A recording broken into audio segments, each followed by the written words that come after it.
Hey everyone, I'm Monica May. Thank you so much for joining me for One Take Live. We've just got 5 days left to this midterm election, and this is a time of year when it's time for us to get out there and do our local thing. And by that, I mean we have school boards to elect, we have judges to get in place, we have state attorneys, we have the Orange County Sheriff's race. But I've been really tracking this, and we're less than 13%, about 12% or a little bit more. And tonight we're going to have a discussion. This man is an integral part of the fifth largest county elections office in our state. Bill Cowles was elected back in 1996 and has been elected every cycle since then. He knows his stuff. He's a UCF graduate in public administration and a go-to for me and everyone in our community, always ready to lend a hand. We're going to just talk with him. He's very busy, so we're just going to talk with him briefly. So, Bill, how are you? And thank you so much for being on One Take Live tonight. My pleasure, Monica. And yes, the countdown is on to Election Day. You say 5 days left. We're looking at, this will be over at about 6:15. Tonight, you'll have about 45 minutes left to get to the polls, all right? Early voting is open until Sunday at 7 p.m. It will close down on Monday. Tuesday is the 18th. That is Election Day. And Bill is always a man of statistics. And I said less than 12% have turned in their ballots or have gone to early vote. What's the true statistic percentage-wise here in Orange County? Well, it grows every day because of the early voting happens till 7 p.m. And then each day we get our mail. And we also have voters who are dropping off their vote by mail in person. And so right now we're up to almost 14% of the voters have voted. And when I compare it to 2016, we had an 18% turnout in that one. So I think we're ahead. And maybe we could get as high as 25% by the end of the election night. If we get ahead, like you say, 25%, what is that going to do? Is that going to make for more runoffs? What will that actually give us? Well, it gives us 25% of our 822,000 voters, which, really is a shame because, as you said in the opening, we are making decisions in this election about a sheriff, about property appraiser, school board members, county commissioners, circuit judges, people who are going to be making decisions about the quality of our life here in Orange County and Central Florida for many years to come. And so people should be focused in this election on voting for local officials. And then we'll get to the presidential question on November 3rd. Being said, I understand that we're kind of lower numbers in this midterm. Does that happen around the state, around the country, that midterms are just lower turnouts? I believe since I've been covering it, it's always been the case. Yeah, primaries always seem to be lower because of the fact that people are more focused on the federal offices. And then also it depends on what's on the ballot. And so when you consider the 2016 turnout to the 2018 turnout, which was about 26%, it depends on what's on the ballot. And if you remember 2 years ago, we had the US Senate party races, and we also had the governor party races. And there were more high-profile contests, and the turnout was a little more aggressive there than it is here with our local issues. Know how those of us who are voting advocates can do more than we have been to get word out. I mean, everybody's using Facebook, everybody's using all platforms of social media. I hear ads on radio, on television, of the various candidates. You would think that that would be a plug, a push to get people out and do it. Now, we do have some ways that you can get this done. If you are concerned about the mail-in ballot, because we've been hearing so much from White House about, the newly installed U.S. Postal Service, the magistrate over that, the postal general. But Louis DeJoy is a mega Trump donor, and he's in place. And there's so much contention about what could be possibly happening, not only in the primary, but come the November vote in slowing down the mail. People are worried about that, their ballots not getting in. Any truth to this, or how can we dispel that? Is it a myth? What is it? Well, we know, well, it's this chatter that's out there. But again, the postal system is so many multiple layers that here locally, we work very close with our local postal officials, whether it be the local post office where our mail comes from, or through the trade port where all the mail is processed down by the airport. So we've got a good working relationship with them. They know the importance of getting the mail to us. And so even right now, we have a great relationship on the fact that they're going to deliver directly to our door on Saturday and Sunday the mail, which will help us process it sooner than waiting for a larger volume on I think we're losing Bill. about the Postal Service. It also depends on when you put the mail into the system. So that's why our message, now that we're 5 days out, and the Postal Service says first class mail. Hey, Bill. Hey, Bill, I can't hear you. So until we can get his audio back up, let me share with you some events that are coming up this weekend that you'll want to get in. Bill, can we hear you better now? I'm having problems hearing you. It keeps popping in and out. Okay. I'm hearing just fine right here. I hear you, but then you started to go down lower. So repeat some of what you just mentioned. The key thing I was mentioning is now Yeah. that we're 5 days out, please don't put your ballot in the mail because you're not sure it'll get here by 7 p.m. election night.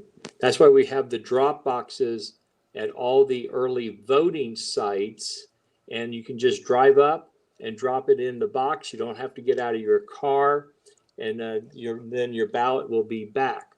The other way would be as you can then bring it to our office on election day, or you can take it to your polling place and actually surrender it and vote in person if you can't get your ballot down here by 7 p.m. election night. But voting ends on election night at 7 o'clock. A postmark on that envelope does not make your ballot count after the election day. Okay. So I just want to kind of reiterate a lot of what he said. Um, it's not a good idea to put your ballot in the mail between, it's not, there are chances it may not get there. Is that what you're saying? Do not put your ballot in the mail between now and the 18th. Today is the 13th. You're saying don't chance it. We've got 5 days left. You may want to bring it. Is that what you're saying? Exactly. Okay. Exactly. And the other things that I would say too is if somebody comes to your house and says that they'll pick it up for you and take it, if you don't know who they are, don't give it to them. Okay. From that. And of course, don't give it to them. And then, go to one of the drop sites or turn it in and vote in person. What about this, Bill? In elections prior, we've heard about this in some municipalities where some of the candidates were coming around to pick up mail-in votes, mail-in ballots. And is that a possibility? Can you give us a little insight on that? Well, the Florida law does allow individuals to bring ballots back in. It does say that they're being paid by He's explaining to us. Go ahead, Bill. limited to two. Say that one more time because you faded out on me. I know. I'm sorry about that. I've got. They're trying to find a technician to see if they can help. Mm-hmm. But just go ahead and I will try to repeat what I can capture. But in the meantime, go ahead. Okay. Well, the people can collect and turn them in, but if they're being paid, then they're only allowed to turn in 2. But again, it goes back to my comment. If you don't know who they are, then don't give it to them. Find somebody you know that you can trust to turn it in for you at a collection site or at the elections office. And I was just wondering, Bill, in times gone past, we've heard of some of the candidates themselves picking up ballots from people's homes, probably more so our elderly. Is there any truth to that? Well, there's no restriction on it except that, again, the limitation if they're being paid, which a candidate would not be paid. So again, the message to the voter is if you don't know them, you don't have to give it to them. There's other ways that you can drop it off. Let me ask, in light of COVID, some of that might be the reason for the high intensity of the mail-in ballots. What precautions is the supervisor of elections office taking in the polling places, especially in light of COVID and CDC guidelines? Well, that's one of the reasons we're seeing the increase in the vote by mail, because of the fact that voters don't want to be able to go out and vote in person. So that's why they're doing the vote by mail, and that's where we're seeing those increases. So what precautions are you all taking? And I'm sure you are taking them. The precautions at the polling place, we've made sure that there's plexiglass shields up between the voter and the poll workers. All poll workers are wearing a mask. We hope that all voters will wear a mask. We've tried to cut down the touch points so that now you hold up your own ID and we can scan it through the plexiglass. We have disposable secrecy folders to go around your ballot so that you're not touching some secrecy sleeve that another person has touched. So we're doing those type of things. We're putting in the 6-foot distancing at both outside and inside. So we're doing everything we can to protect the voter when they come to vote. That is very good to hear. Again, we're speaking with Bill Cowles. He is the Orange County Supervisor of Elections. He's been in that role since 1996.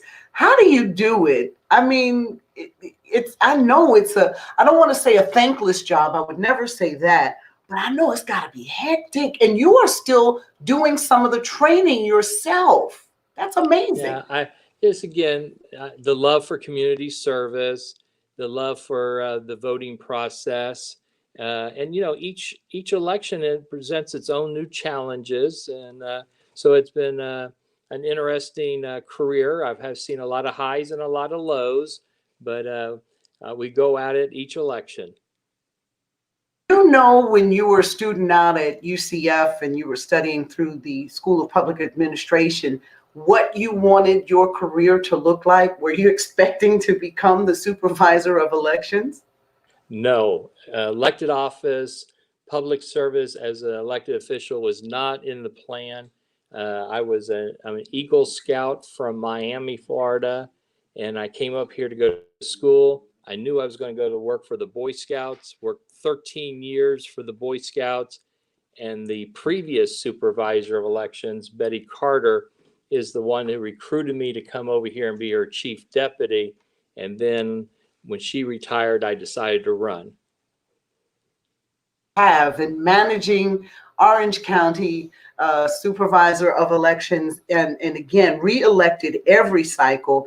And, you know, Orange County is the 5th largest in the state of Florida. How many folks do you have working under you?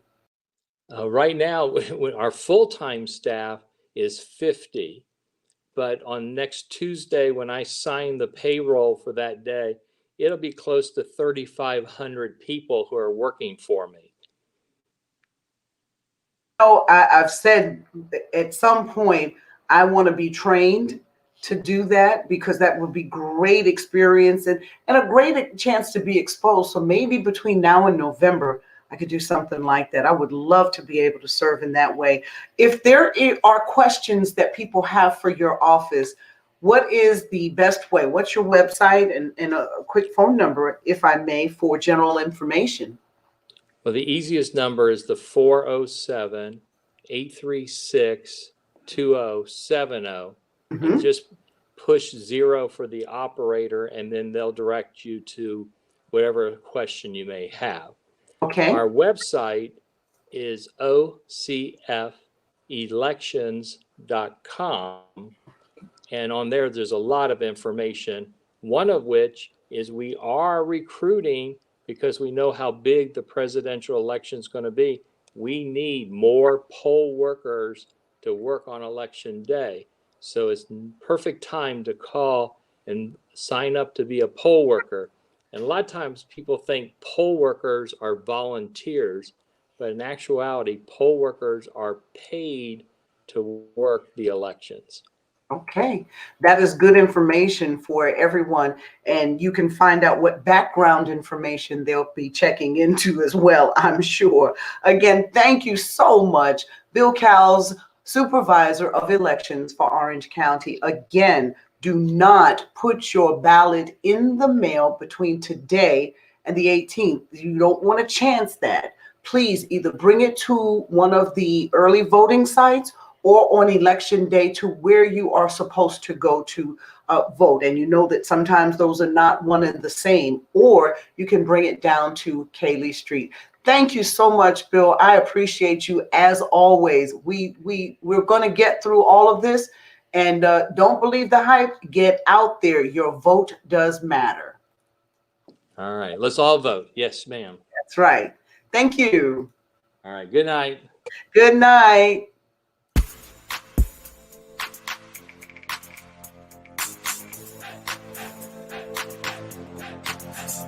Mm-hmm.